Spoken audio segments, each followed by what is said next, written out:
àdìsó dé pé ọ̀pọ̀lọpọ̀ ìgbà náà tí bá lọ síbẹ̀ Destiny Boy àjọ máa ń wà bẹ́ẹ̀ ni. ẹ máa ń bá Destiny Boy ńbẹ̀. láì mọye gbà even ọjọ́ tí Destiny Boy ra mọ́tò fún bàbá ẹ̀ ní sátidé tó kọjá lẹ́yìn sátọ̀dé sunday tó kù yìí mo wà ń bẹ̀ nígbà tó bọ̀ọ̀gù fún mọ́tò yẹn. ó ṣe ra mọ́tò fún bàbá ẹ̀ ni. ó ṣe ra mọ́tò fún bàbá ẹ̀ ni so mo wà ń bẹ̀ nígbà tó bọ̀ọ̀gù fún mọ́tò yẹn so ó ń ṣe dáadáa so bàbá ẹ̀ náà dẹ̀ mọ babaláwo yẹn. nípa ìṣẹ̀lẹ̀ ńlá tó ṣẹlẹ̀ ní àná torí ọ̀pọ̀lọpọ̀ àwọn ènìyàn wọ́n ń sọ oríṣiríṣi ṣùgbọ́n a mọ̀ pé ẹ̀yin gangan lẹ lè bá wa sọ nǹkan tó ṣẹlẹ̀ torí gẹ́gẹ́ bí ìwádìí tí a ṣe wọ́n fi yé wa ní pé ẹ̀yin àti Destiny Boy ọmọ yìí ní pé wọ́n ní ẹjọ́ wà ẹni tó yẹ pé tó bá lọ tó bá bọ̀ wọ́n á pè yín wọ́n á ní brọ́dà mi báyìí ló ṣe ń lọ tó ti jẹ́ pé ọmọ Abẹ́òkúta lẹ́yìn méjèèjì ọmọ Ẹ̀gbá lẹ́túnjọ jẹ́ màá fẹ́ kẹ́ bá a dárúkọ yín àtorúkọ tí àwọn ènìyàn mọ̀ yín sí. orúkọ mi ni Ọmọlájà Ọlájúwọ̀n Agbéfáwọ̀ Laja Lafrika akọrin ọba làwọn èèyàn mọ̀ mí sí. mo jẹ́ ọmọ bíbí ìlú Abẹ́òkúta but now iṣẹ́ orin kíkọ mi ti gbé mi sẹ́kọ̀ọ́ Èkó ni mo wà báyìí. ẹ ṣeun gan-an gẹ́gẹ́ bí olórin tí ẹ jẹ́ ó ti tó bí ọdún mélòó tí ẹ ti bẹ̀rẹ̀ ìrìn àjò orin kíkọ tí ẹ ń ṣe. tí a bá ní ká wò ó ti ṣe díẹ̀ sẹ́yìn torí téèyàn bá ń lù tí kò bá ti yọ̀ dáadáa àbí tí kò bá ti dùn dáadáa báyìí fẹ́ kó dùn tá a bá ń sọ iye ìgbà tá a ti bẹ̀rẹ̀ a tún lè bọ́ sọ́wọ́ ta wọ́n lè fi wá ṣe yẹ̀yẹ́ ṣùgbọ́n a ti bẹ̀rẹ̀ ó ṣe díẹ̀ sẹ́yìn tá a bá débi àmì a máa sọ ìyọdún tá a ti bẹ̀rẹ̀ fún wọn bọ̀ ó ti ṣe díẹ̀ sẹ́yìn. ẹ ṣeun gan-an a rí ìṣẹ̀lẹ̀ ibi kan tó ṣẹlẹ̀ lánàá torí nígbà tí ìṣẹ̀lẹ̀ yìí ṣẹlẹ̀ oníkálukú wa ń béèrè ní pé kò jẹ́jẹ́ òun ni àfìgbà tá a wá rí lóòótọ́ ń pé kó tó pa aago 4 àná ọmọ yìí a rí pé wọ́n ti gbé lọ sí ibojì wọ́n ti lọ sin oníkálukú wa ń sọ oríṣiríṣi pé kí ló ṣẹlẹ̀ ilé babaláwo ló kú sí wọ́n ṣoògùn owó ni kíníkan àwa wò pé Destiny Boy ṣé bẹ́ẹ̀ náà ni ṣùgbọ́n gẹ́gẹ́ bí ìwádìí tí a wá ṣe àwọn á ní pé ọ̀dọ̀ yín láti lè gbọ́ òtítọ́ ọ̀rọ̀ nǹkan tó ṣẹlẹ̀ ǹjẹ́ kí lẹ lè ṣàlàyé fún wa nípa ikú Destiny Boy. òṣùpá òróró òṣùpá òróró òṣùpá òróró ọ̀run ò ṣe bí ọjà bàbá ẹ lọ Destiny Boy bá lọ lówùrọ̀ bá dé lálẹ́ ó lé ńlẹ́ o. ó ga o ṣe rí nígbà tí ikú bá rápálá wọlé ẹni tí ó ń gbìyànjú tó jẹ́ akíkanjú tó máa ń ṣàkitiyan tí ikú bá bá akọnílẹ̀ tó bá dọ̀lẹ̀ oríṣiríṣi nǹkan làwọn èèyàn lè sọ ṣùgbọ́n ṣá ìyá àjàkadì tí ẹni tó kú àti ikú tí wọ́n jọ jà ó lè má lè hàn sẹ́ni kankan ṣùgbọ́n nígbà tí ọ̀rọ̀ bá ti ṣẹlẹ̀ báyẹn àfikún máa wà ọ̀rọ̀ òkèrè máa wà ọ̀rọ̀ oríṣiríṣi máa wà èmi náà fi ti ara mi gbọ́ káàkiri tó ní pé babaláwo kan ló lò tàbí kíní kan ṣe rí ẹ jẹ́ kí n ṣe àlàyé ìrìn àjò díẹ̀ fún ẹ̀yin èèyàn nípa ìrìn àjò iṣẹ́ tiwa tá máa ń ṣe màá wá fi orí ẹ̀ sọ ibi ọ̀dọ̀ Destiny Boy ṣe rí iṣẹ́ tá máa ń ṣe yàtọ̀ sí pé mo mú orin kọ mo máa ń gbìyànjú dáadáa tó lè gbìyànjú fúnra rẹ̀ spiritually ó gbọ́dọ̀ ní bàbá ìgbẹ́jọ́ ó lè jẹ́ àfà ó lè jẹ́ pastor ó dẹ̀ lè jẹ́ babaláwo no ó ní ìdí ẹ̀ ni kò ṣe pé bóyá wọ́n ń tojú bọ̀ ìbọ̀kúbọ̀ àbí kí ló ń wá káàkiri ṣé you understand ìyẹn ẹlẹ́gbẹ́ kan ní ẹlẹ́kejì kó tó di pé bóyá agbé láìfò wa súnmọ́ àwọn babaláwo gẹ́gẹ́ bí akọrin most of wa ọ̀pọ̀lọpọ̀ wa ti máa ń fi ọwọ́ ara wa fa gàngàn fa àwọn nǹkan tó jẹ́ pé ó lè jẹ́ kẹ́mi wa jábọ́ lójijì bí ẹlòmíì tó ń gbọ́jà mi ò sọ fún yín pé Destiny Boy ń gbọ́jà o bọ̀ àwọn ọjà kan náà tún wà tó jẹ́ pé téèyàn bá gbé fọ́jọ́ mẹ́ta kò ní dilẹ̀ ọjọ́ kẹrin kílẹ̀ tó mọ́ ìyẹn náà tún wà lọ́tọ̀ mi ò sọ pọ́jà ló pa Destiny Boy o bọ́ eléyìí tó wá sọ pé babaláwo kan ló lò yẹn ẹ jẹ́ kí a ti bè ṣáná kí èso ògùn tẹ bá lọ wo rí post Destiny Boy máa rí púlọ̀ gbà wọ́ọ̀d kan babaláwo tó sọ pé ó pa yẹn ó lò yẹn ló padà ni ó gbé lọ síbi tó ti gbà wọ́ọ̀d babaláwo yẹn ni ó ń gbé nígbà tí ó sá kíjokíjo dọ́dọ̀ ẹ̀ babaláwo yẹn bá fi owó lò pọ̀ babaláwo yẹn bá fi ohun àlùmọ́ọ́nì gbogbo nǹkan lò pọ̀ débi pé Destiny Boy yìí ó tẹ́ lọ́rùn láti máa fi ara sọ́dọ̀ babaláwo yẹn jù lè tiẹ̀ gan lọ. mo ní ibi àṣírí ọ̀rọ̀ kí má padà kí má lọ jù kó má dàbí ẹni pé bí a mú un gbé sẹ́yìn Ifáyọmí ọba ìdújọgbọdọ̀ Ọ̀rúnmìlà torí pé ní tèmi náà mọ̀ ni ibi tí mo dẹ̀ ti mọ Destiny Boy jùjùjù náà nìyẹn torí pé má fààyè ẹ̀wòrán òun ni ìrìn àjò iṣẹ́ tiwa a máa ń jáde káàkiri fẹ́ni tó mọ̀ jáde ṣùgbọ́n àṣírí tó wà nínú ọ̀rọ̀ yẹn ni pé mo fẹ́ kí gbogbo ẹ̀yin èèyàn tẹ́ ń sọ pé nìkan ló pa wọ́n ti lò ní wọ́n ṣe gbá wọ́n ṣàwo ni nígbà tí kú bá máa yọ́kẹ́lẹ́ wọlé ó máa mú sábàbí kan dání ẹlòmíì wà láyé nǹkan tó máa pa ti wà lára ẹ̀ ṣùgbọ́n anybody ò mọ̀ now ó ní àìsàn kékeré kan tí ó ń bá Destiny Boy fínra láti inú àgọ́ ara táwọn mọ̀lẹ́bí ẹ̀ náà dẹ̀ mọ̀ sí ìyá àti bàbá ẹ̀ mọ̀ sí àwọn àgbàlagbà máa ń pè àìsàn yẹn ní àìsàn ògún òru bíi ká sọ pé wárápá àpèjá ènìyàn tó lè máa lè yé gbogbo àwọn èèyàn so kò ṣẹ̀ṣẹ̀ ń ṣe ìyẹn nǹkan yẹn ṣe lẹ́ẹ̀kínní ó ṣe lójú àwọn fámìlì ẹ̀ táwọn fámìlì ẹ̀ ìyá ẹ̀ gan mọ̀ pé nǹkan báyìí ń ṣe táwa náà ti mọ̀ pé nǹkan báyìí ń ṣe ṣùgbọ́n kí n má sọ pé bóyá nǹkan yẹn ni àbí bóyá nǹkan yẹn kọ́ ṣe mọ̀ pé mi ò kí ṣe dókítọ̀ bóyá tí èsì àyẹ̀wò bá jáde wọ́n á padà sọ pé nǹkan báyìí ṣùgbọ́n ó dẹ̀ mí lójú gbangba wọ́n mú fọwọ́ ìgbáyà pé Ifáyọmí ọba ìdújọgbọdọ̀ Ọ̀rúnmìlà ọba Awúrìlà kò ń ṣe ẹni tí ó jẹ́ èèyàn báyẹn ẹni tó jẹ́ pé kó o bá ràn lọ́wọ́ dọ̀dọ̀ ẹ̀ tó máa ṣe fún ẹ lẹ́rọ̀ ni láláì ní wàhálà nínú so sábàbí ikú Destiny Boy tèmi mọ̀ òun ni pé àrùn wárápá tó níyẹn òun ló ṣe pupa láàrin yẹn so tí doctor report bá wá jáde tó bá sọ pé òun kọ ṣe mọ̀ pé mi ò sọ fún yín pé mi ò confirm pé wárápá yẹn ni ṣùgbọ́n ṣáà ó ti ní àrùn yẹn lára anybody ò mọ̀ jẹ́ pé òun ló nọ́ọ̀sì ẹ̀ pẹ̀lú àwọn family ẹ̀ so tí kú bá dẹ̀ máa dé ó máa gbàbí kan dé àti nẹ́ni tó pé kidney ẹ̀ ti bàjẹ́ tó dẹ̀ rìn tó dẹ̀ ṣe ń rìn tó ṣe ń ṣe dáadáa so tó bá lọ sọ́dọ̀ àwọn kan tó bá fún lómi lásán mu tó bá mú mi lásán yẹn tọ́lọ́jọ́ bá dé bá ń bẹ̀ wọ́n lè sọ pé omi tí wọ́n fún yẹn ni wọ́n ti poison so ìyẹn ni màá fi advice ẹ̀yin tẹ́ jẹ́ èèyàn wa lórí all platforms pé ẹ jẹ́ ká máa ro àròjinlẹ̀ ká dẹ̀ máa ṣe làákàyè ká tó ṣe kinní yẹn kò ń ṣe fá títẹ̀ ló pa Destiny torí pé òun nìkan ṣùkọ́ ló máa kọ́kọ́ tẹ́fá yes wọ́n ti ń tẹ́fá látàrí àwọn bàbá wa so èmi ò sọ fún yín pé ifá títẹ̀ dáa mi dẹ̀ ní kò dáa ibi tó bá kọ́ so ní kálukú ni àmọ́ kò ń ṣe láti ipasẹ̀ ifá títẹ̀ tàbí ó gbọ́ àlọ́dọ̀ babaláwo ló ṣe kú pa tí ò bá sí lọ́dọ̀ babaláwo ẹ̀ náà tó bá jẹ́ pé ó wà níbì kan tó jẹ́ pé ọ̀dọ̀ wọn òbí ẹ̀ náà tọ́lọ́jọ́ bá máa dé ọlọ́jọ́ máa dé náà ni ṣùkọ́ tí mo rí sàárín ẹ̀ ni. ẹ ṣeun gan-an kó tó di pé mo béèrè ìbéèrè lórí ọ̀rọ̀ pé Destiny Boy kó tó ní pé bóyá ó ní wárápá àbí kò ní wárápá ṣùgbọ́n gẹ́gẹ́ bí àwọn nǹkan tí a rí ní àná a rí pé wọ́n gbé lọ sọ́dọ̀ babaláwo kí ni nǹkan tó ṣẹlẹ̀ torí gẹ́gẹ́ bí nǹkan tí à ń gbọ́ ọ̀pọ̀lọpọ̀ àwọn èèyàn sọ pé wọ́n ní ó jẹ májèlé wọ́n nígbà tó jẹ májèlé òun ni wọ́n fi mọ́tò lóní kó máa gbóhùn lọ gẹ́gẹ́ bí nǹkan tí a gbọ́ lẹ́nu ọ̀pọ̀lọpọ̀ àwọn ènìyàn ní pé kó máa gbóhùn lọ sọ́dọ̀ babaláwo pé babaláwo wá fún ní nǹkan nígbà tó lò nǹkan wọn ni ó bẹ̀rẹ̀ sí ń pọ̀ ẹ̀jẹ̀ ó bẹ̀rẹ̀ sí ń pọ̀ oríṣiríṣi gẹ́gẹ́ bíi pé yìí náà ẹ súnmọ́ kí nìkan tẹ gbọ́ kí nìkan tẹ yín mọ̀. ṣeré wọ́n ní ìyẹn ni ọ̀rọ̀ òkèèrè tó jẹ́ pé tí kò bá sí lẹ́kàn ó máa dì kan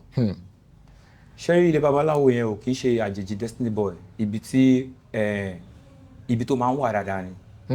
even tí wọ́n bá ti sùn gan nígbà míì gan lóru tó bá ń wọ̀ láti show ó lè má fẹ́ lodge ó lè má fẹ́ lọ́lẹ̀ ó máa gbá bẹ́ẹ̀ ó máa wà ń bẹ̀ máa sùn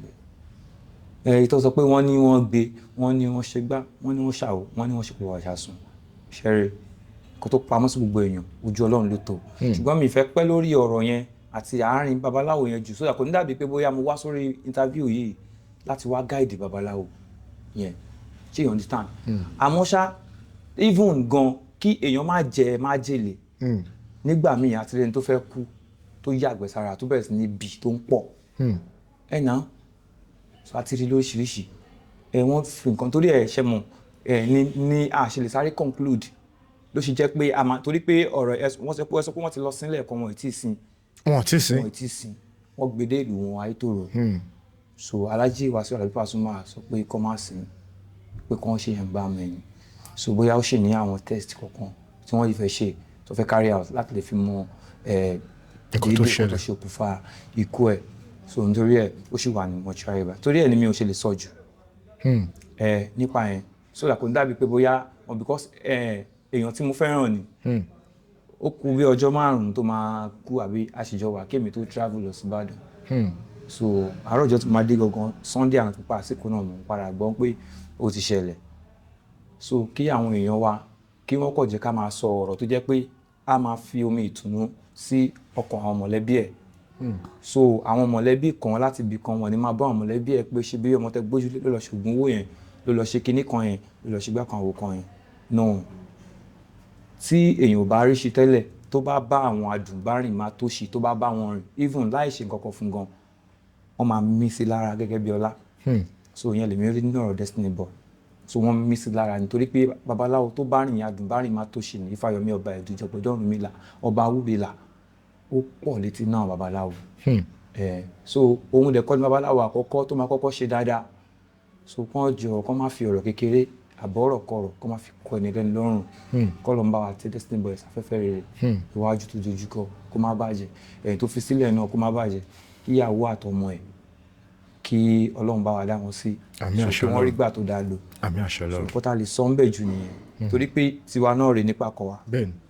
so kọ́ ló ń jẹ́ kọ́dún jìnnà síra wọn. ẹ ṣeun so that is all I can say about it. ẹ ṣeun gan tẹ́tí mọ Destiny Boy sí ó ti tó bí ọdún mélòó tẹ̀yìn àti Destiny Boy tẹ́tí jọ wà tẹ́tí mọ́. tí mo ti mọ Destiny Boy sí ó ti pẹ́ gan-an torí producer lèmi then mo dẹ̀ tún máa ń kọrin sínú àwọn Yorùbá movie soundtrack Laja Lafrika akọrin ọba àti bá ń gbọ́ àwọn soundtrack Yorùbá dáadáa possibly kí n máa gbóhùn mi bẹ́ẹ̀ so mo ti mọ̀ láti ìgbà kan tí ó ṣì wà pẹ̀lú Alhaji Tọ́pẹ́ Nautica ni mo ti mọ̀ torí nígbà kan Tọ́pẹ́ Nautica ló máa ń tẹ̀lé ká Tọ́pẹ́ Nautica gangan ni ẹni tó gbé ní industry yes káwọn míì tó rí pé ó tún lè ṣe báyìí náà káwọn tún ti nà tó máa help ẹ̀ so gbogbo time èlé mi ti mọ̀ pé ògòrè kìdè èmi dẹ̀ láìkì máa encourage yẹn tó bá lógo àti gbà yẹn ẹ̀gbọ́n kíní kan ó lè ṣe orin kó ṣẹlẹ̀ sí mi ẹ̀gbọ́n ẹ wo orin yìí afa nice one orin yìí wà okay o so èmi máa ń fún ní courage tó tátijọ́ wà á sìn tí bá ní pé kí n kà á pé nígbà tátijọ́ wà o mo lè máa ka bóyá bí 12 years ago ṣáà bí 12 years sí 10 years ago because ìgbà yẹn ó sì kéré gan bí ọmọ ọdún 10 ló máa wà nígbà tí mo ń sọ. ẹ ṣeun gan babaláwo tí àwa ń sọ yìí ǹjẹ́ ṣé ẹ mọ bí Destiny Boy bó ṣe rìn ìpàdé babaláwo ǹjẹ́ ṣé ẹ mọ̀ àbí báwo gan lẹ́yìn gan fúnra yín gan ṣe mọ babaláwo tí à ń sọ yìí. àdà fún yín bí mo ṣe mọ babaláwo yẹn ni mo lè sọ ṣùgbọ́n mi ò lè sọ bí Destiny ṣe rìn ìpàdé wọn ṣùgbọ́n mo mọ̀ pé àjọṣepọ̀ tó dánmọ́rán tó lọ́rìn wà láàrin wọn bọ́ bí mi ṣe mọ babaláwo yẹn lélẹ̀ around last year mo drop orin kan lórí TikTok Ifá ló lè ṣe mo fẹ́ kẹ́ lọ mọ̀ Ifá ń gbáyé ọ̀gbẹ́rì ò mọ̀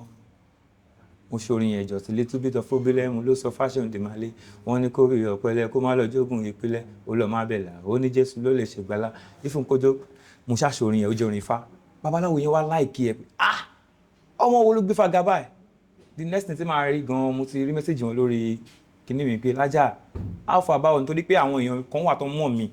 so tó ń wà pẹ̀lú àwọn ènìyàn ló fún wọn ní contact mi tó fi mẹ́sẹ̀jì àwọn láìkí orin tí mo ṣe yẹn gbá kan owó kan kíní kan thank you sir wọ́n dẹ̀ jẹ́ ní tó jẹ́ pé tó bá rí nǹkan tó dáa ìyẹn babaláwo yẹn ó máa appreciate ẹ̀ ó ní iye tí wọ́n tẹ̀sí mi lọ́jọ́ yẹn pé wow nice one ó kú ìgbìyànjú ó kú akitiyan ọ̀nà aláàjù báyìí lọ àmì àṣẹ bá a ṣe mọ́ra ní tájọṣepọ̀ yẹn wà tó di pé ó dá láfọ̀rọ̀ lọ fún mi so àdìsódé pé ọ̀pọ̀lọpọ̀ ìgbà náà tí bá lọ síbẹ̀ Destiny Boy àjọ máa ń wà bẹ́ẹ̀ ni. ẹ máa ń bá Destiny Boy ń bẹ̀. láì mọye gbà even ọjọ́ tí Destiny Boy ra mọ́tò fún bàbá ẹ̀ ní sátidé tó kọjá lẹ́yìn sátọ̀dé Sunday tó kú yìí mo wà ń bẹ̀ nígbà tó bọ̀gù fún mọ́tò yẹn. ó ṣe ra mọ́tò fún bàbá ẹ̀ ni. ó ṣe ra mọ́tò fún bàbá ẹ̀ ni so mo wà ń bẹ̀ nígbà tó bọ̀gù fún mọ́tò yẹn so ó ń ṣe dáadáa so bàbá ẹ̀ náà dẹ̀ mú babaláwo yẹn ẹ̀ náà àṣẹ ó ṣàgbé bàbá ẹ̀ wá síbi ẹ̀ normal kò ń ṣe ọmọ kọ́mọ tó yẹ pé kò náṣìírí kan débi tí kò ní jẹ́ kí bàbá ẹ̀ mọ̀ torí ìfẹ́ tó dá wà lọ́rọ̀ ẹ̀wọ̀n àti bàbá ẹ̀ gan àti ìyá ẹ̀ so kọ́lọ́n ṣàbàwà múyẹ̀ pẹ̀lú burúkú kò lè. àmì àṣọ lọ ọmọ mélòó gangan ni bàbá Destiny Boy bí àti ń pé nínú àwọn ọmọ tí bàbá ẹ̀ bí ibo ló wà láàárín àwọn ọmọ ẹ̀. ọmọ tí mo mọ̀ èèyàn kan ni mo mọ̀ pẹ̀lú Destiny Boy ẹ̀gbọ́n ẹ̀ obìnrin kan ni mo mọ̀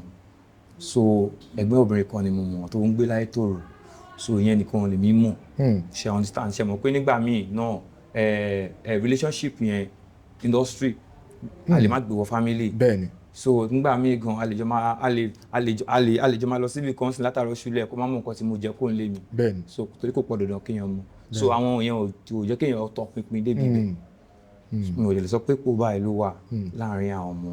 bàbá ẹ̀. ẹ ṣeun gan gẹ́gẹ́ bí nǹkan tẹ́ sọ pé Destiny Boy pé ó ní àìsàn kan tó ń ṣe àìsàn yìí a lè sọ pé wárápá gẹ́gẹ́ bí ẹ ṣe pé ògbó òru làwọn àgbàlagbà wọn. bó dẹ̀ ṣe ń lọ sọ́dọ̀ babaláwo yìí ǹjẹ́ ṣé ẹ ti fijọ́ kan dé ọ̀dọ̀ babaláwo tí wọ́n dá ọ̀rọ̀ yìí kalẹ̀ torí gẹ́gẹ́ bí nǹkan tí mo mọ̀ pé tẹ́yàn bá ń lọ lé babaláwo gbogbo nǹkan tó bá jẹ́ bí àìsàn bó lọlé àáfà bó lọlé wòlíì gbogbo àwọn nǹkan yìí ni àwọn tí a dárúkọ yìí tó pé wọ́n máa ń ní òye láti lè báyàn wò sọ ǹjẹ́ débẹ̀ rí tẹ́ bàbá yẹn tí wọ́n sọ pé yá Destiny lórí nǹkan tó ń ṣe ìtẹ́ pé ẹ dálẹ̀ tí wọ́n sọ àbí ẹ ti come across ẹ̀ rí tẹ́ ti gbọ́ lẹ́nu ẹ̀ rí. ṣẹ́rí láàrin yẹn bẹ́ẹ̀ni ṣẹ́rí aláṣírí ni àwọn àlùfáà wa àwọn pásítọ̀ wa àtàwọn babaláwo tó máa ń ṣiṣẹ́ fún àwọn èèyàn aláṣírí ló máa ń jẹ́. so mi ò lè torí pé èmi àti yín àjọ pẹ̀lú babaláwo kí babaláwo jáde tán pẹ̀lú mi kó wọlé pẹ̀lú yín kó wá padà sọ nǹkan tó ṣẹlẹ̀ sí life yín fẹ́ mi irú babaláwo yẹn ò kì í ṣe àwò. So then Destiny Boy ò kì í ṣe èèyàn kékeré because ẹ mọ̀ pé ọ̀rọ̀ ya wèrè gan tọ́rọ̀ bá ti dé ti ẹnì kíní etí ẹnì kejì ọ̀rọ̀ yẹn máa spread bẹ́ẹ̀ pé normal gan wọ́n lè gbé ọ̀rọ̀ yẹn débi pé ìrònú yẹn gan lè padà pa ẹni yẹn so torí ẹ̀ ló fi jẹ́ pé kò ń ṣe gbogbo aṣọ là ń sá lóhùn so ní ti àárín yẹn tèmi dẹ̀ mọ ọba ìdú Ìjọ̀gbọ́dọ̀ Ọ̀rúnmìlà mo mọ̀ pé ní ti owó níbi tí ọba ìdú láìkì Destiny dé ní ti owó wọn kọ́ bẹ̀lú ti máa try fún láti jẹ́ káìsàn yẹn kó fi lára sílẹ̀ ní ti ìgbìyànjú àwọn bàbá wa ní ti ìbílẹ̀ mo mọ̀ pọ̀ bẹ̀lú ti máa gbìyànjú fún kó kiri àgbẹ̀ ṣe mọ̀ pé nǹkan báyẹn kò ń ṣe àwòtán bẹ́ẹ̀ni kò ń ṣe àwòtán lábẹ́ bó ṣe lè ń kórí bọ̀ kí Elédùmarè ṣáàjẹ́ ká máa because mo ń sọ̀rọ̀ yẹn ó rí bákan lè kọ́ tẹ́sí ọmọ ó kéré sí wa gan bí àbúrò wa ló jẹ́ so kò yẹ kí ó jẹ́ pé màá grand interview yìí but ṣùgbọ́n ṣá love tí mo ní sí because nígbà míì ẹnìkan ló pa ẹnìkan ló ṣe kíní kan nígbà míì gan ó lè má jẹ́ kó kú gan sinmi ó lè má kó kú gan sinmi but ẹ fi òkú lọ́kàn balẹ̀ ẹ fi àwọn ẹbí òkú lọ́kàn balẹ̀ wọn ò ní máa rò ó pé bóyá ẹni báyìí ló pọ̀ mọ́ wọn torí àjọṣepọ̀ tó tún dá tó sì lè wà láàrin àwọn mọ̀lẹ́bí yẹn àti babaláwo yẹn so ẹ má jẹ́ kí á wò pé bóyá torí pé ó ti ń dá fún babaláwo yẹn ló pa tó bá jẹ́ kí babaláwo tí ò dá fún ló wà lọ́dọ̀ ẹ̀ ó lè má dà fún òun náà tó fi kú o so mo mọ̀ pé wọn ò dẹ̀ ní sọ pé babaláwo yẹn ló lò torí kò dà fún bọ́dún tó bá ti dá ẹni tó lórúkọ báyìí làbùkù máa ń wá káàkiri so ló fi jẹ́ pé ẹ̀yin tẹ́ ń ṣe fídíò káàkiri pé ẹnìkan ló pa kíníkan ẹ má bà wo jẹ́ fáwọn tó ń ṣàwo ẹ má bà fáà jẹ́ fáwọn tó kéwú ẹ má dẹ̀ bà church jẹ́ fáwọn ní pastor so Ọlọ́run nìkan ló mọ̀ kú tí ó pa ẹ̀dá àfi tó bá ṣe test tó wọ́n á gbé jáde fún wa báyìí pé kọ́ báyìí ló pa ọ́ ó jẹ́ poison ni o ó ṣe kíníkan ni o àbí ìtẹ̀mí sọ yẹn ló pa ọ́ but tá a bá ti rí result wọ́n ṣe lẹ́yìn ìgbà tó kú àìtí lè sọ pé kọ́ba ẹ̀ ló pa ìgbà náà a ṣe ń sọ but eléyìí tí àwọn èèyàn mọ̀ lọ́pọ̀lọpọ̀ tó jẹ́ pé lójijì ó lè ṣekú pa àyàn kó gbẹ̀mí lẹ́nu èèyàn òun ní tèmi sọ nípa yẹn bí a ti test bá wá jáde ká tún máa wo bó ṣe ń lọ wọ́n ṣá fún ẹ̀yin èèyàn onísọkúsọ pé lágbájá ló pa tàmídò ló pa ẹ jọ̀ọ́ nítorí Ọlọ́run ẹ má jẹ́ káwa náà ká fi orí wa ká fi gbé pé tàbí ká fi gbẹ̀ṣẹ̀ Ọlọ́run ọba nìkan ló lè pààyàn tọ́lọ́run ọba dẹ̀ pààyàn ṣe tó lè pa. ẹ ṣeun gan-an àwọn Yorùbá máa ń sọ kankan wọ́n ní wèrè ló mọ ẹsẹ̀ wèrè tọ̀ lẹ́nu bí oṣù díẹ̀ sẹ́yìn kó tó di pé ìṣẹ̀lẹ̀ burúkú ìṣẹ̀lẹ̀ ní àná a rí nínú àwọn ẹlẹgbẹ́ yín kan náà tó jẹ́ olórin tí gbogbo èèyàn mọ̀ sí Portable a rí fọ́nrán yẹn nígbà tí fọ́nrán yẹn jáde tí Portable ń pariwo tó sọ pé Destiny no wait for him turn o you wan buy motor you wan do this you wan do that ní pé bí èèyàn tó ń kánjú ju kádàrá àwọn wọ́n gbé post yẹn jáde wọ́n wá fi ń ṣe àpèjúwe pé gbogbo èèyàn ò gbọ́ nǹkan tí Portable ń sọ a tún rí àwọn kan náà tí wọ́n tún jáde náà tí wọ́n tún sọ pé gbogbo ẹ̀yin tẹ́ jẹ́ management Destiny ṣe kí ni mójútó ọmọ yìí bó ṣe yẹ ọmọ yìí ń perform lórí stage níbi tó ti ń perform ó ó gbàgbé orin tó yẹ pé òun fúnra rẹ̀ ló fọwọ́ kọ wọ́n wá sọ pé ọjà tí ọmọ yìí tó ti gbé ó ti ń pọ̀ jù kí lẹ lè rí sọ sírò àwọn kan yẹn bẹ́ẹ̀ ni. bọ̀ máa kọ́kọ́ bẹ̀rẹ̀ ìdáhùn yẹn láti ibi tí ẹ ti bẹ̀rẹ̀ ìbéèrè yẹn which is ní side of the portable. bẹ́ẹ̀ ni. mo wo fídíò yẹn tó ní pé babaláwo fẹ́lẹ́ dẹ̀ káàkiri òṣìgbà kan ṣàwò kan ni òun la fi sọ pé ọ̀rọ̀ òkèèrè nígbà míì kò máa ń lọ fà kò dúró de time ẹ̀ kò dúró de turn ẹ̀ òṣìgbà kan kò ṣàwò kan ṣe understand òun ló yé nǹkan tó ń sọ yẹn àmọ́ ṣá tó bá jẹ́ pé bẹ́ẹ̀ ṣe interview yìí ń sìn mo wá rí i pé nǹkan tí mo lè fi là wà lọ́dọ̀ yín àbí kí n máa tẹ̀lé yín káàkiri máa fi máa àwọn èèyàn mo lè bá yín gbé tripod káàkiri o tí mi bá fẹ́ wò bí ẹni pé bóyá mo jù yín lọ tí mo bá lóyà sí yín kò sí nǹkan tó stop láti bá yín gbé tripod àti bá kámẹ́rà gan kí tẹ̀lé yín pẹ̀lú orúkọ tí mo ní so ní side yẹn Destiny Boy ẹ mọ̀ pé normal Destiny Boy ok tó wáyé pé Destiny Boy ò dúró time ẹ̀ Portable náà ò dúró time ẹ̀ nìyẹn yes tó wáyé pé torí pé o ti rí ilé babaláwo kò dúró de time ẹ̀ dájúdájú Portable náà kò dúró de time ẹ̀ torí pé a máa ń ro òun náà lé babaláwo ó dẹ̀ máa ń ṣẹ́fà ó ṣe oríṣiríṣi gan. ẹ máa rí Portable náà lé babaláwo. no everybody máa ń rí post yẹn náà àbí ẹ ṣáà rí ilé ẹ̀ tán yà that means Portable náà kò dúró fún time ẹ̀ nìyẹn ní side yẹn ká má pẹ́ ń bẹ̀. ṣé wàá rẹ́lẹ̀ kejì tí ẹni yẹn sọ pé ó wà ní show ó ń perform kò rántí àwọn orin ẹ̀ mọ́ ìgbà kan àwọn kan ẹni yẹn ṣe mistake ni tó wáyé pé musician ló sọ̀rọ̀ yẹn ó máa wà easy àfahàn fún èmi láti gbàgbọ́ but ohun tó sọ̀rọ̀ yẹn ń wà outside game yẹn gan ṣé kí n má parọ́ fún yín ṣe rí orin tí èèyàn kọ́ ń sìn orin tí ajojókòó bá yẹn sí dájọ́ record ń sìn èmi àti yín sì sìn bàmí tá bá ní show lálẹ́ mo lè má rántí o yes ṣe rí ìpele olórin méjì ló wà àwọn olórin kan wọn máa mú ìwé àti gègé ká ní kó wọn lọ sí studio ní bí abẹ́kú 10 days wọ́n á ti máa compose orin yẹn sílẹ̀ wọ́n á ti máa rehearse sílẹ̀ so orin yẹn ti máa wà lórí wọn kọ́ jí wọn báyìí wọ́n fẹ́ kọrin yẹn ni àwọn yẹn wà lọ́tọ̀ báwọn olórin kan wà tẹ́ pé freestyle artist ni wọ́n tó máa ti wọ studio báyìí ní level tó wà báwọn àǹjọ́ nìyẹn ṣe gbé wá torí pé àǹjọ́ ni ló máa fún wa lórin gbogbo àwọn nǹkan tá a máa ń ṣe yẹn tó bá ṣe gbórin yẹn wá báyìí gan tó ṣe kọ sílẹ̀ báyìí ó ti kọ nìyẹn so bó ṣe kọ yẹn tó bá yẹ kó ní time láti máa tún gbọ́ tí kò ronú pé báwo mo fẹ́ ṣe mí torí pé àwọn olórin kan wà tó jẹ́ ògidì nínú olórin tèmi dẹ̀ jẹ́ kan nínú wọn káwọn fáànì mi tó jẹ́ kan tán kan tó jẹ́ kó tó máa gbọ́ orin kan àbí mo ṣe yín anticipate orin kan lọ́wọ́ mo tún ti ń gbọ́ báwo mo fẹ́ ṣe mí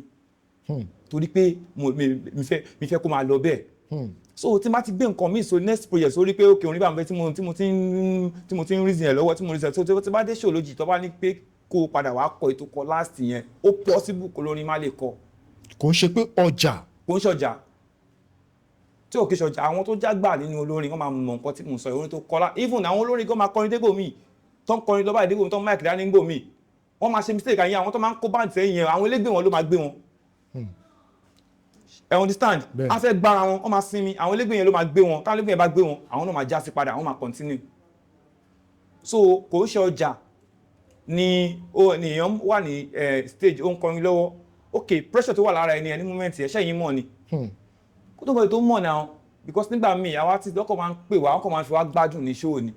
oníkálukú wa la ní ọgbẹ́ ọkàn àti ìbànújẹ́ ọkàn àti nǹkan tó ń dùn wá lọ́kàn tá a fẹ́ kọ́lọ́run bàbá wa ìmí máa pọ̀ débi pé wàá wà níwájú aláàánú ẹ̀gọ́ bá tó yẹ kó gbàgbé wàá tó ṣe máa ro so àwọn ìpèníjà àti oríṣiríṣi àwọn àti ńgbà míì stress ńgbà míì kéèyàn má sùn dáadáa most of wa kì í sùn dáadáa kéèyàn má sùn dáadáa ńgbà míì ó lè kéèyàn má gbàgbé nǹkan náà ńgbà míì so kò ń ṣe ọjà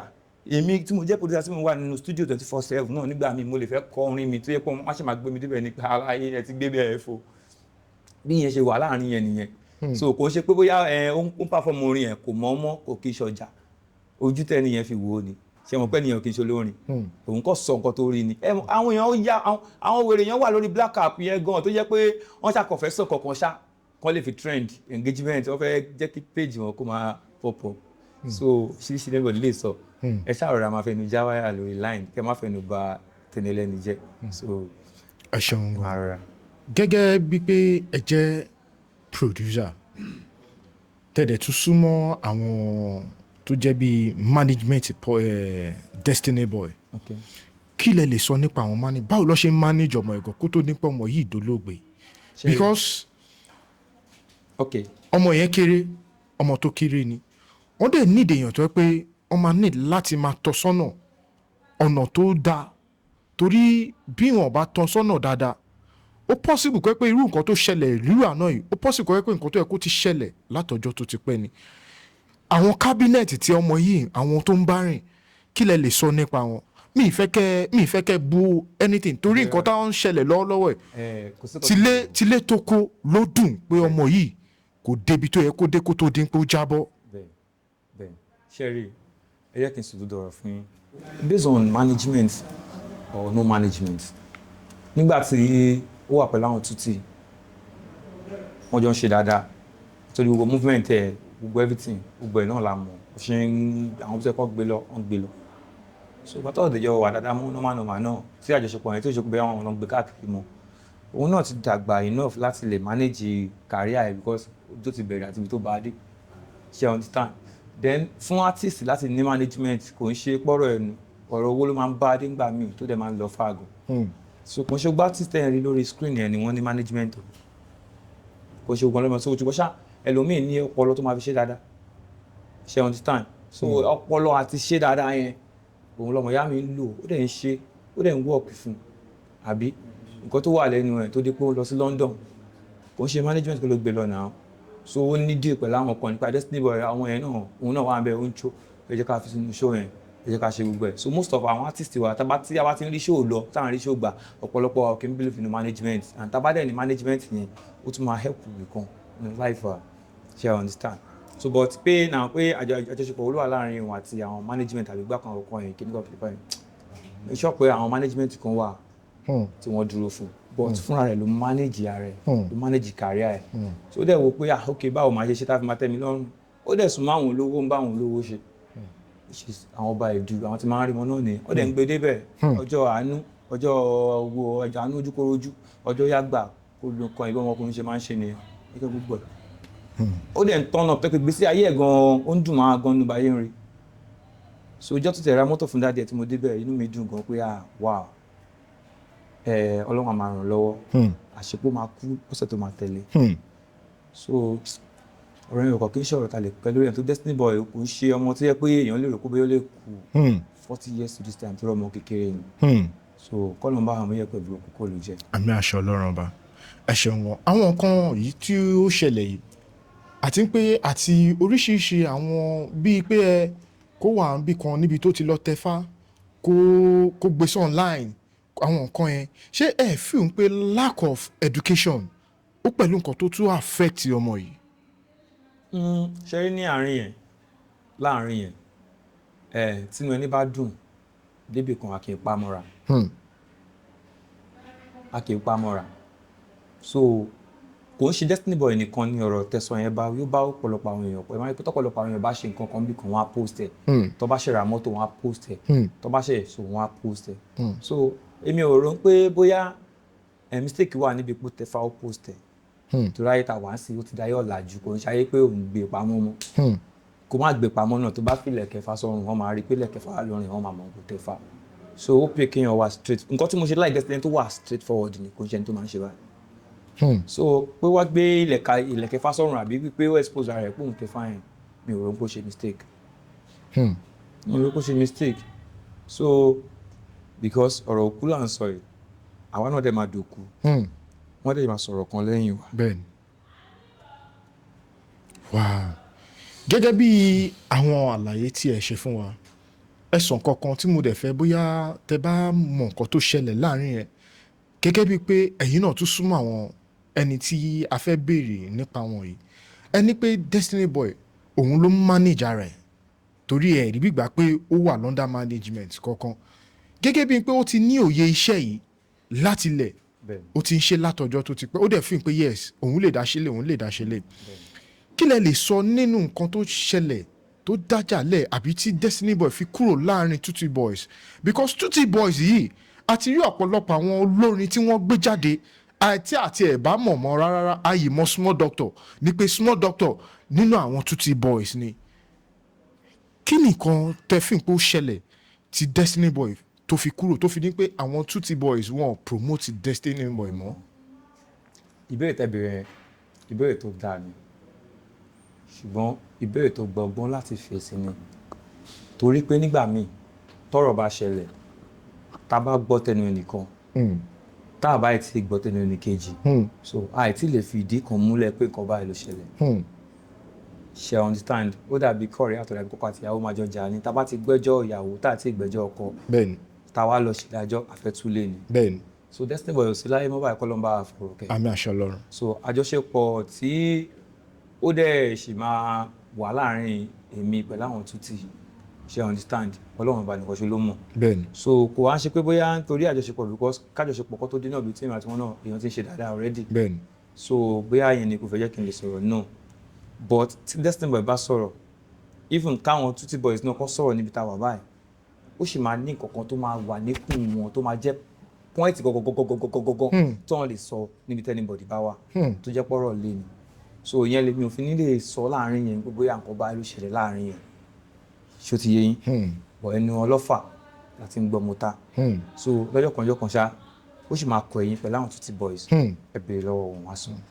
ìyẹn tó bá tún wá lè sọ ni torí pé ńgbà míì ọ̀rọ̀ òkú máa ń ṣòro sọ so kọ́lọ̀ ń bá a fọ̀rọ̀ kẹ́ kọ́lọ̀ bá àwọn ẹyẹ pẹ̀lú ikú kò lè jẹ. àmì àṣẹ Ọlọ́run a rí pé ní bíi ọdún méjì sẹ́yìn Destiny Boy ó fi sórí ayélujára ní pé òun bímọ tuntun ọ̀pọ̀lọpọ̀ àwọn èèyàn wá ń wò pé ìyàwó kẹ̀ ìwọ ọmọ ọdún mélòó kíní kan kódà kan àwọn èèyàn wọ́n tún sọ pé ìyàwó tí Destiny Boy fẹ́ bó ṣe ń wò pé ó máa jù lọ gẹ́gẹ́ bí àwọn èèyàn ṣe ń sọ ọmọ Destiny Boy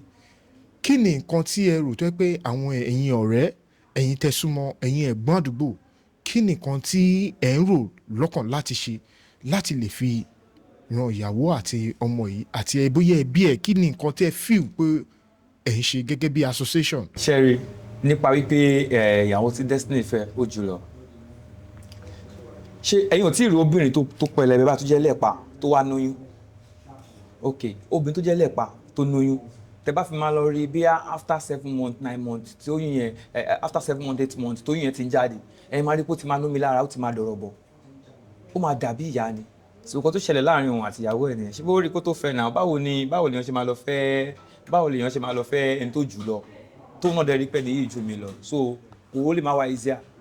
so ojú táwọn fi ń wò ni pé nígbà tí wọ́n lọ ya picture yẹn ṣe mọ̀ pé ọmọ yẹn wà nínú oyún so ó wà ní àsìkò ìkunra so ló fi jẹ́ kó dàbẹ̀ ni pé ó dàgbà ju Destiny Boy lọ so Destiny Boy náà àti ẹmọ onígbà míì ọmọbìnrin mi lè jẹ́ 18 gan kó ti ga ju ọmọ 22 years lọ bẹ́ẹ̀ni so nǹkan tó wà ní side yẹn ni so èèyàn gbọ́dọ̀ try láti máa ṣàkíyèsí tí kí tó máa sọ̀rọ̀ òun ni máa ń sọ fún àwọn èèyàn wá pé àwọn ọ̀rọ̀ táwọn èèyàn máa ń sọ ń gbà mí wọn kì í fi làákàyè sí dáadáa. ẹ ṣeun gan ẹ má ti wọ fìlà yín o torí irun tí mò ń rí lórí yìí a ti rí ọ̀pọ̀lọpọ̀ àwọn olórin tó yẹ pé wọ́n jáde láti Ṣàngó mọ́ Ìjàkọ gbogbo ọ̀nà mọ́ Abẹ́òkúta lọ́hùn ṣé ẹ̀yin ará Ṣàngó lẹ dá irun yìí lẹ dá sílẹ̀ torí rẹ̀ náà là ń rí lórí Portable ẹni tó tún dàbí pé tóun náà tún ṣe bí Portable irun yìí náà ló ń lò ṣé nǹkan kan wà nínú irun yìí tó yẹ pé ẹ̀yin ará Ṣàngó mọ́ Ìjàkọ mọ́ gbogbo bíbẹ̀ yẹn pé tó bá fẹ́ jẹ́ olórin àbí tó bá jẹ́ artist o gbúdọ̀ ṣe irú irun kí ló wà nídìí ẹ̀. ìbéèrè yín dẹ̀ dá o ṣùgbọ́n Sherry there's something called creativity so ní àárín yẹn jẹ́ kí n ti bi ti Portable Sherry irun tí Portable ṣe sórí yẹn I'm very sure pé fúnra rẹ̀ ló create irun yẹn fúnra rẹ̀ pé jẹ́ kí n máa gẹrun mi báyìí kí n máa ṣe báyìí torí èmi tẹ̀tí rẹ̀ tó ṣe irun bẹ́ẹ̀ rí but irú look báyìí tẹ bá fẹ́ irú look báyìí hairstyle yìí ẹ máa dé Tanzania kẹ́tọ́ rẹ̀. Tanzania bẹ́ẹ̀ ni so because as an artist èmi máa fi time sílẹ̀ láti máa ṣe research lórí nǹkan tí bá fẹ́ ṣe mi ò dẹ̀ kí fẹ́ ṣe nǹkan tó máa jọ tèèyàn tí bá fẹ́ wọṣọ gan mo ní fẹ́ wọṣọ tó máa jọ tèèyàn so ní tèmi so ọjọ́ yẹn mo kàn wọ́n pé I need hairstyle tó máa permanent orí mi tó dẹ̀ máa make sense táwọn èèyàn dẹ̀ máa like kí ni mo lè ṣe náà so as an African boy Laja Lafrika lórúkọ mi mo kàn ṣe ṣọ́ sí àwọn African country bíi Ghana nǹkan yẹn gbogbo Ghana wọlé gbogbo àwọ̀ Africa Coast gbogbo àwọ̀ mo ṣẹ̀ṣẹ̀ nígbà tí màá fi dé Tanzania ibẹ̀ ni mo ti rí nǹkan tí mo ń fẹ́ mo ṣe gbé Tanzania sórí yẹn hairstyle yìí Tanzania ni wọ́n ti máa ń ṣe so ló fi jẹ́ pé kò ń ṣe pé bóyá even eléyìí tún more than ìròrí ará Abẹ́òkúta sí Ṣàngó tàbí Sèkó torí Tanzania láti lọ gbé irun yẹn jáde. Tanzania láti gbé jáde. ó lọ fà. ẹ ṣeun gan, Yes, ẹ ṣeun boss. gan, ẹ ṣeun gan. A dúpẹ́ lọ́wọ́ yín, a dúpẹ́ fún gbogbo ọ̀rọ̀ tí ẹ ti bá wa sọ. A gbàládùra pé music industry à ní ṣọ̀fọ̀ ẹnikẹ́ni mọ́. Ẹni bá dàgbà á dàgbà kó tó lọ, ẹni bá kéré náà á dàgbàdàgbà náà kó tó di ipò lọ.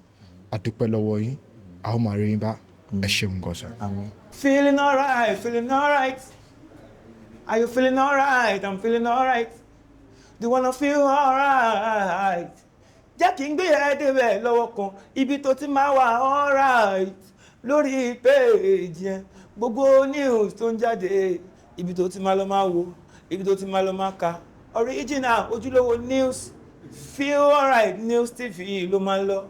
Láfíríkà akọrin ọba lórúkọ tèmi ń jẹ́ o. Mi ò ní endorse ohun tí ò débẹ̀. Èmi máa gbé ẹ débẹ̀ láfíríkà akọrin ọba kọsà feel alright. La quality láwà.